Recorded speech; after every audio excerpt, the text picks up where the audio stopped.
आइए सुनते हैं अच्छे मौके का इंतज़ार मत करो इस कहानी के माध्यम से।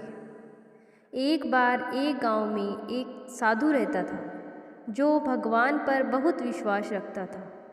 एक बार वह साधु पेड़ के नीचे बैठा था और भगवान को याद कर रहा था कि अचानक वहाँ बाढ़ आ गई। चारों तरफ पानी ही पानी भर गया। सब लोग अपने आप को बचाने के लिए ऊपर पहाड़ की तरफ भागने लगे।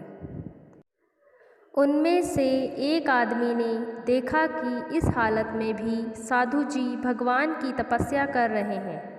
उसने सोचा कि ये अपने आप को बचाने के लिए कहीं जा क्यों नहीं रहे हैं। तो वह उस साधु से बोला, अरे आप कहीं जा क्यों नहीं रहे हो?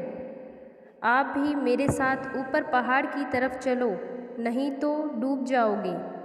साधु बोले, अरे हमें क्या होगा, मैं भगवान की इतनी तपस्या करता हूँ, मुझे कुछ नहीं हो सकता। मुझे भगवान अपने आप बचाएगा। धीरे धीरे पानी साधु के कमर तक आ गया। अब लोग वहाँ से नाव लेकर निकलने लगे। तो उनमें से एक ने साधु से कहा, अरे पानी आपके कमर तक आ गया है, आप हमारे साथ चलो। तो साधु ने कहा कि नहीं नहीं, भगवान मुझे अपने आप बचाएगा। और वह नाव वाला भी वहाँ से निकल गया।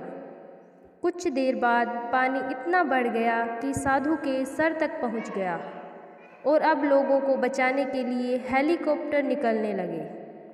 एक हेलीकॉप्टर साधु के पास आया जो कि आखिरी हेलीकॉप्टर था। साधु के पास नीचे रस्सी फेंकी और बोला, इसे पकड़ो और ऊपर आ जाओ, नहीं तो आप डूब जाओगे। यह आखिरी हेलीकॉप्टर है और आपके पास में दूसरा कोई रास्ता नहीं है बचने के लिए। साधु ने कहा, यह रस्सी वापस ऊपर खींच लो और आप चले जाओ, मुझे भगवान के ऊपर पूरा भरोसा है, वह मुझे बचा लेगा। पानी काफ़ी ऊपर आ गया, पेड़ डूब गया और साधु की भी डूबने से मौत हो गई। मरने के बाद साधु भगवान के पास गया और बोला, हे भगवान, मैंने पूरी जिंदगी आपकी तपस्या की, मेरा सारा जीवन आपकी आराधना करने में लगा दिया। इतने भरोसे के साथ इंतज़ार किया कि तुम मुझे बचाने आओगे, लेकिन वहाँ मेरी डूबकर मौत हो गई और तुम नहीं आए, ऐसा क्यों? भगवान बोले, मूर्ख इंसान, एक नहीं 3 बार आया था। वो तीनों बार मैं ही तो था। पहला पैदल, दूसरा नाव के द्वारा और तीसरा हेलीकॉप्टर के द्वारा, लेकिन तुमने मेरा एक भी अवसर नहीं पहचाना। पता नहीं किसका इंतज़ार कर रहा था।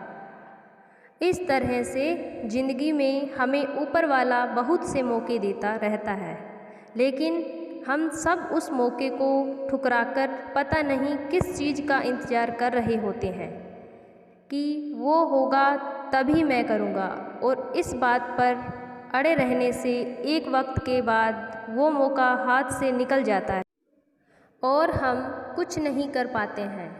तो किसी भी अच्छे मौके का इंतज़ार मत करो, जो भी करना है आज और अभी से शुरू कर दो। धन्यवाद।